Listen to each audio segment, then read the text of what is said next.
of this meeting. Is that okay? I think you'll have enough time between when this meeting ends and when the other meeting starts. Okay, good afternoon, everybody. Thanks for joining the Cities Associations of Santa Clara County's Legislative Action Committee meeting of October 13th, 2022. And it is our last meeting for this calendar year. With that, Auden, can you please call roll?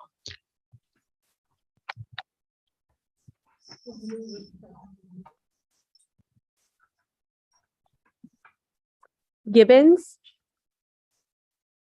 Gibbons absent. Paul.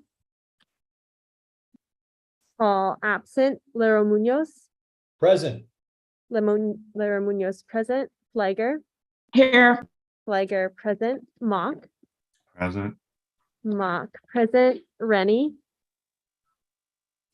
Rennie is absent. Montano is absent. Elahi. Present. Elahi present. Constantine. Constantine is absent. Kame. Here. Kame present. Bert. Bert is absent. Jones. Present. Jones present. Watanabe. Here. Watanabe present. Walia. Walia. Present. Walia present. And Cisneros is absent. I think with 9 present, we do have a quorum. All right. Wait, no, we only have 8 present. Right, so we have quorum because there are 15 of us. Okay. We're good. Barely made it. Thank you, Auden. Okay, so looking at the agenda, we have our consent item, which are the minutes from our last meeting of August 11th, 2022. And so if we do not have any questions from board members, then let's look to see if we have any comments or questions from members of the public. We have members of the public with their hand raised, but it appears that it's our committee members who ended up on our participants list. So I will move them over.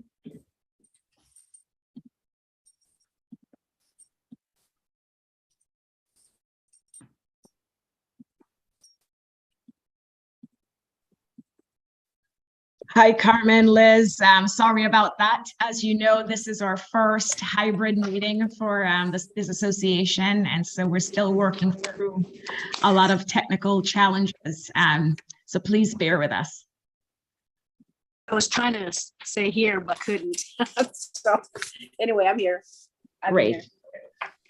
I'll Hi, Lydia. Chair, I just wanted to say that I'm here for Pat Burt, Mayor Pat Burt. Thank you. Great. Thanks, Lydia. Hi, Liz. We may need your hybrid meeting expertise, Liz.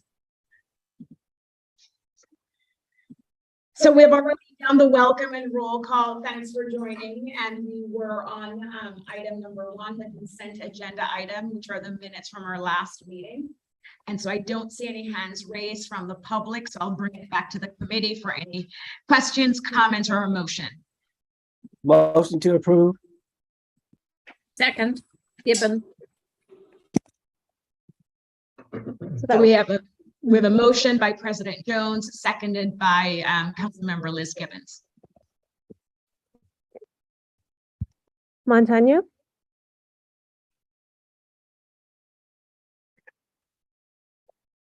Yes.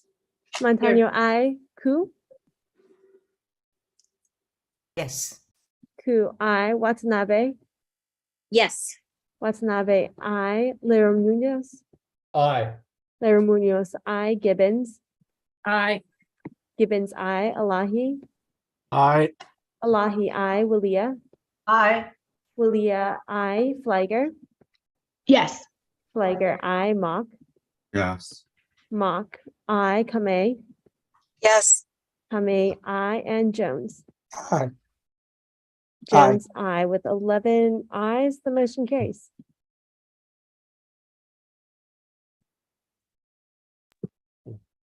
Great, thank you. Audit and I cannot be unmuted at the same time because we'll get an echo, so we have to take turns. So moving on to the discussion items, the first discussion item we have is item 2A, just to do an overview of the key bills that we all discussed, worked on, and took a position on this past year. And as I mentioned at the beginning, this is our last LAC meeting for this calendar year and for this board. And so we always like to do a wrap up, the high points, and then we'll move to 2B, which is the agenda item where we discuss learnings and suggestions for next year's LAC. And I don't know how many of you know this, I was the LAC committee chair in 2020, and so this is my second time at it, and it's been very different. We've had many challenges this past year as an organization, and a lot of what we had to do as a LAC group was on our own, right? We did our own research and pulled different bills and did our own analysis. So I really want to thank all the committee members for your patience and your support. I think we got a lot accomplished, even with all those challenges. So thank you so much. I looked back at the priorities that President Jones had set for the board and the committee at the beginning of the year. And two things he has in the priorities are, focusing on local control, but also being more positive in our positions. In the past, we took a lot of opposed positions, and so we wanted to support more bills this year. And so I look back, and I have to say this committee did a good job. We definitely advocated for local control with a lot of these different bills, and we also took some support positions on bills, and a lot of those are now going into effect as new California laws. So with that opening, I just wanted to highlight, you should all have received the attachment, the status of key bills of interest.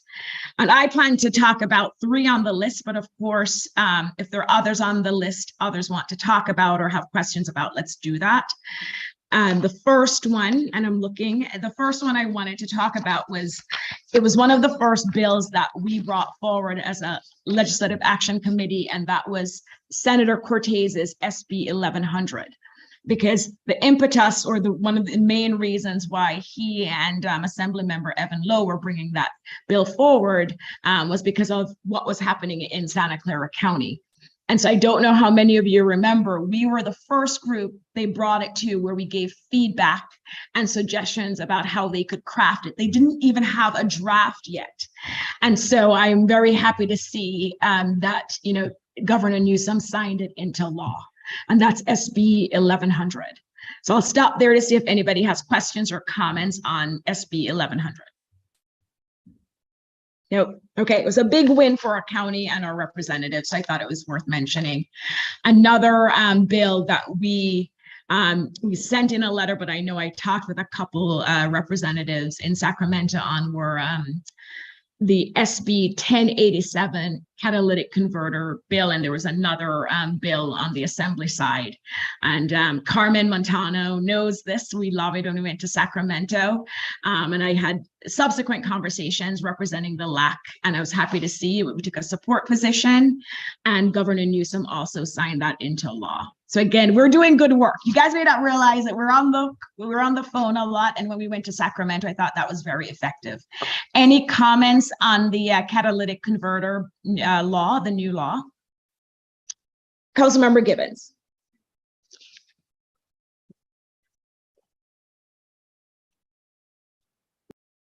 Sorry, no comment on this. Okay, I'll keep going. The other ones I wanted to highlight relate to housing. We did take a few opposed positions on the housing bills, again, tying to our advocacy work related to local control. On AB 2011, the Wicks bill, yes, Governor Newsom signed it into law, but I know myself and many others, including Councilmember Margaret Abakoga, Mayor Klein, Mayor Burt, we were on the phone talking to our representatives after we sent in the letter from LAC, really lobbying them if they couldn't stop the bill, if they could make some changes to 2011, and I think the other one was 2097. And Senator Becker did not vote in favor of AB 2011, and I really think it had a lot to do with members of Cities Association really lobbying him multiple times, and Mayor Clyde is behind me and he remembers. And so, we may not have stopped the bill, but we were at least able to convince one of our representatives that it's not the right fit for our cities, and really lobbied him to do everything he could to amend that bill. I know one of the things he lobbied for, and it's not perfect in the bill, but it was an opportunity if there's a parcel identified, and this is 2011, which is the commercial zoning where they, gives them the right to build affordable housing in commercial, retail, and office zone districts. One of the things that I know was added later on was the ability for jurisdictions like our cities to be able to say, if a parcel is identified in any of these zones and we don't want housing built in those zones, if we're able to identify an alternative parcel that has not been identified for other housing construction, then that's one of the ways that we could not an escape clause, but that's one of the ways we could avoid the application of this new law onto a particular development. So I know that was key language Senator Becker had highlighted for us multiple times as a way for us to make sure that we're building housing, but we're doing it where we want to do it, especially because we're all going through the housing element update process. So I'll stop there. I see Councilmember Gibbons has her hand raised. This time I do. Thank you so much.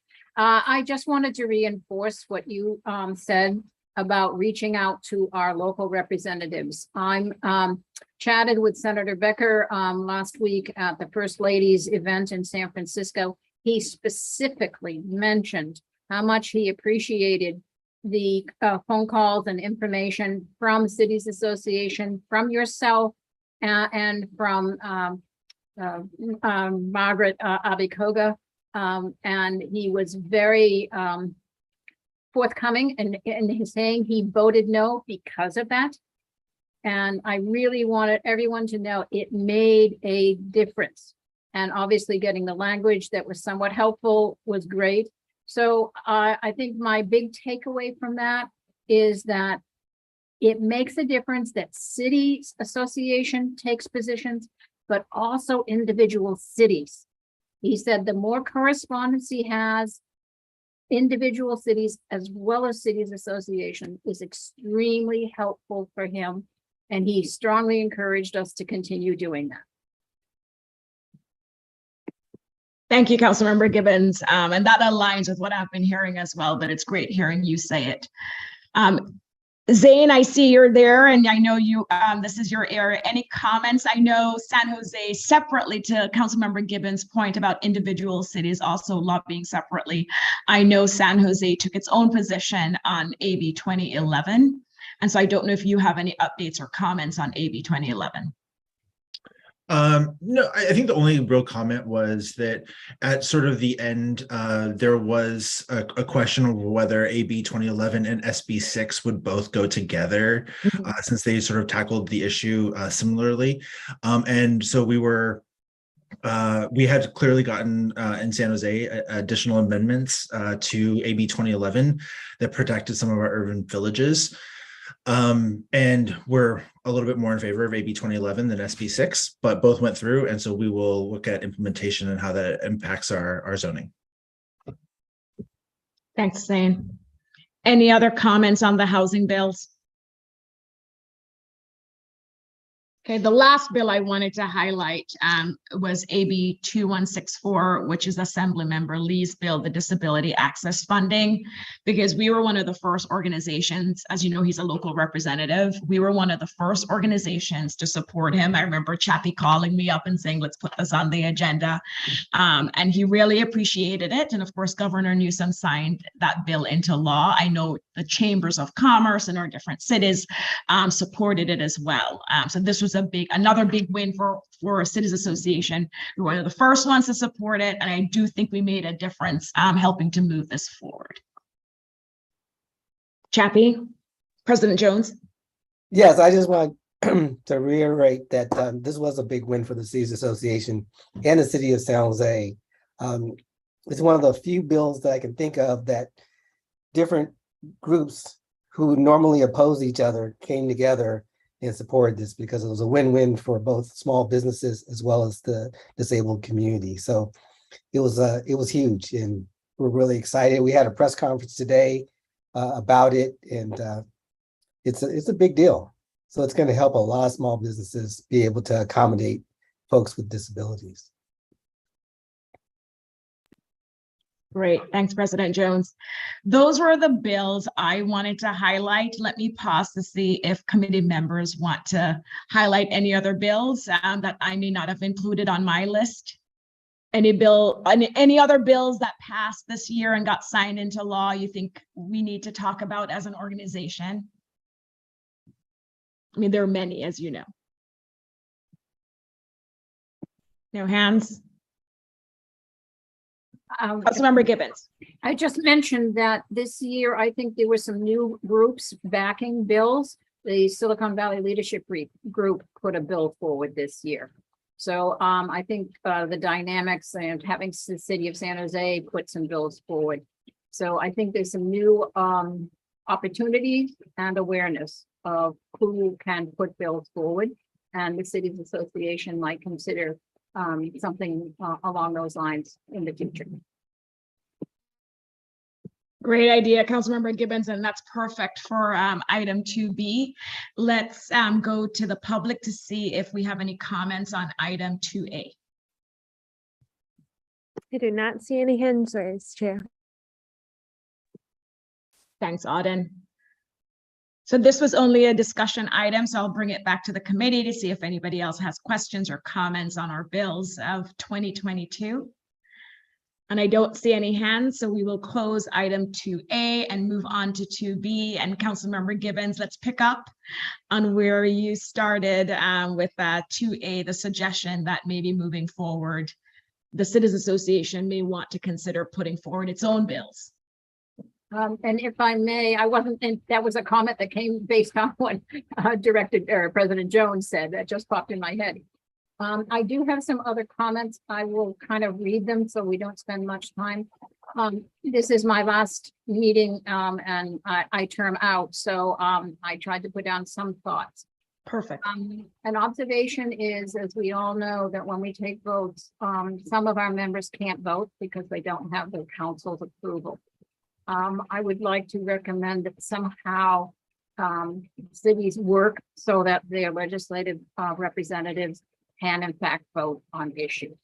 Some cities have a policy where it's an individual choice at the moment. Some have a policy that says you can't vote. So I think somehow rather work on how to allow votes to go forward as opposed to having abstentions.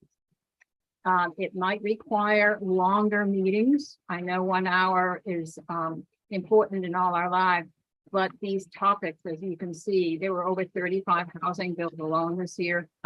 And we may need to have more frequent or longer meetings. And I say more frequent because one of the issues was the timing of our letters and how they fit into the legislative calendar. So that's my second comment. Recognize the legislative calendar. And at the beginning, there's a lot happening already in the November-December timeframe. When the legislative session gets going in January, then things happen in the summer. Then things happen in the late summer, August timeframe, and then the signatures in the fall. So if we have some sense of a calendar, that might help us figure out when our meetings need to take place. The third is to strategically recognize what are the best legislative committees to connect with in advance. Not only our own representatives on various legislative committees, but what are the critical legislative committees and who's on them? So that when you do go to Sacramento, you already have an introduction to those members. Ways and Means, Housing, Transportation, whatever the committees are, it would be a good orientation meeting for this group to have a strategy on how to work with the legislative committees. The fourth point is local letters, which I mentioned earlier. And the fifth point is, I think we should do whatever we can to strengthen Cal City's lobbying efforts. I think that they have been less aggressive in recent years than they used to be, and I would encourage Cities Association to encourage Cal Cities to be more aggressive in lobbying. Great feedback, Councilmember Gibbons. Thank you so much. And I will say, you know, on the notifying the representatives on LAC about what bills we'll be considering at the next meeting, especially for those cities that require that their representatives get authorization before they can take positions. Again, we had limited support, so I did the best I could. But I definitely tried to get the emails out as soon as we decided what bills. And I know Cupertino, I know some cities really appreciated it. But you're right, sometimes with timing, it's not enough time for them to bring it to a council meeting to get that authorization. And so figuring out what that flow looks like so that we can get committee members to have authority when they come to our meetings, I think will be very helpful. And then the others, I agree. I think it's very important for us to work closer with Cal Cities. So no, great suggestions. Thanks, Councilmember Gibbons. And this is your last LAC meeting. And you have contributed so much, and you know, I've told you this offline, but really thank you so much for a lot of support and mentoring, especially at the beginning. So thank you. Any other suggestions, learnings for next year, things you want to see the LAC group do differently next year?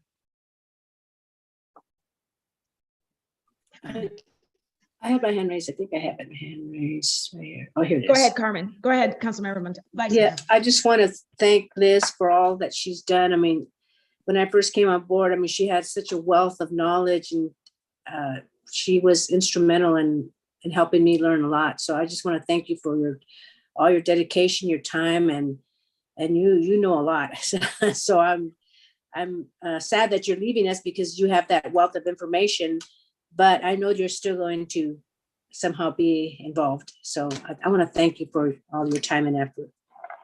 Thank you, Liz. Thanks, Carmen.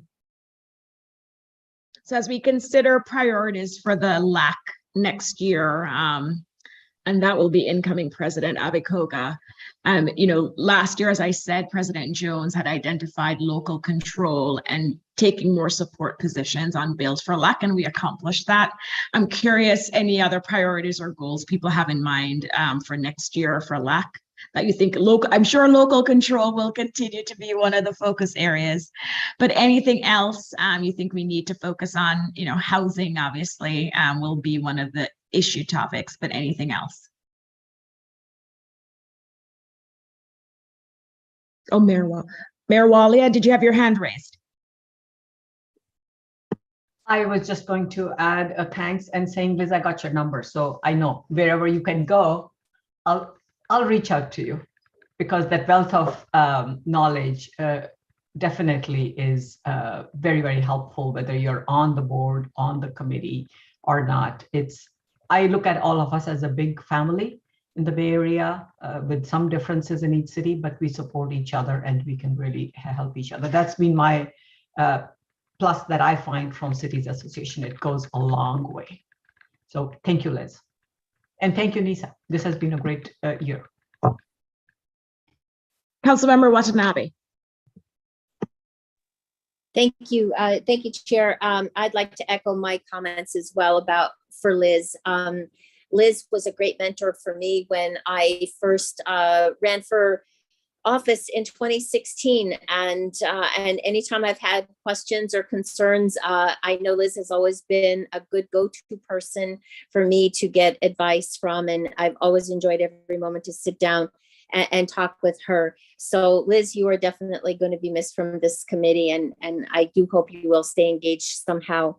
In terms of LAC going forward, I was just going to add the environment. I know housing, yes, is definitely important, but as we continue to deal with the drought and wildfires, I think the environment should be one of those categories to focus on.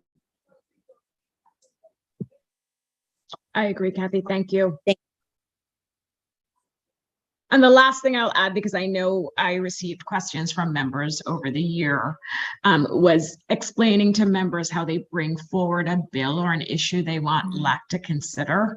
And at the end of every agenda, we always ask for future agenda items. And so you can either reach out to the LAC chair, or at the end of the LAC meetings, that's when you would bring up an issue to be added to the agenda. Okay, so with that, Auden, Zane, go ahead. Sorry, I just wanted to add one thing that is kind of breaking is the Taxpayer Protection and Government Accountability Act that did not appear on the 2022 ballot. Looks like it will qualify for the 2024 ballot, which really challenges local control over finances. And while this organization didn't take a position on many ballot measures, this is one that will have an adverse effect on local government disproportionately and should be considered, even though it'll be on the 2024 ballot. Movement from the League of California Cities will take place starting at the end of this year. That is breaking news, Zane. Mhm. And you said something, and I'm not sure I heard clearly. And maybe I'll check with President Jones. Can the LAC take a position on ballot measures? I thought we could.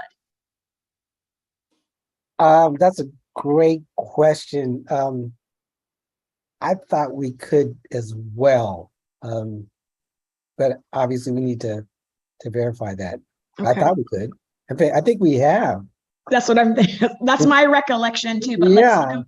let's No, follow up We on may that. have and shouldn't, but I think we have. So I'll double check on that one. Great. Okay, One other thing I just wanted to mention that is something that we employ in the city of San Jose is we have a legislative program that's approved by council, which allows us the ability to take action on legislation without going to council. And so if there was adoption of a legislative program, you may be able to be a little bit more nimble and agile in taking support and opposed positions. and we do that with housing. So great suggestion, Zane. So we adopted a housing policy as an organization pre-COVID, so 2+ years ago. And we can take a position on housing bills that's consistent with the policy. When we adopted that policy as an organization 2+ years ago, it's exactly what you're talking about, but it was only on housing and it was a limited scope. But we're allowed to send letters as long as they align with that policy we adopted, the position paper we adopted. But we may want to think broader, and I know some cities do that as well. But thank you. Okay, Auden, let's go to the public to see if we have any comments on item 2B. We do not have any members of the public present. Okay, any further discussion, comments on 2B?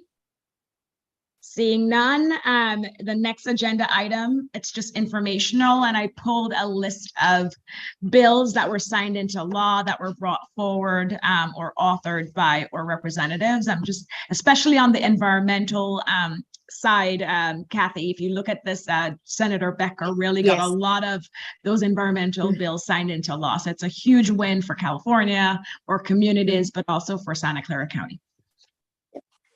Okay, if no comments on the informational items, let's move to item number 4, which are committee member announcements. Any announcements? Okay, seeing no hands, let's go to public comment for items not on the agenda, Auden.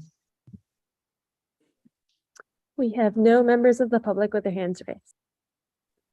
Okay, so with that, thank you, everybody. Please, Tina asked me to make this announcement. You'll use the same link for the 7 p.m. board meeting, so you can sign off and come back on. And just FYI, we're still trying to figure out the technical challenges to make sure we can have a hybrid meeting at 7 p.m. Thank you, everybody. It was a good year and all the best. Thank you. Can we stay Thank long? you, Lisa.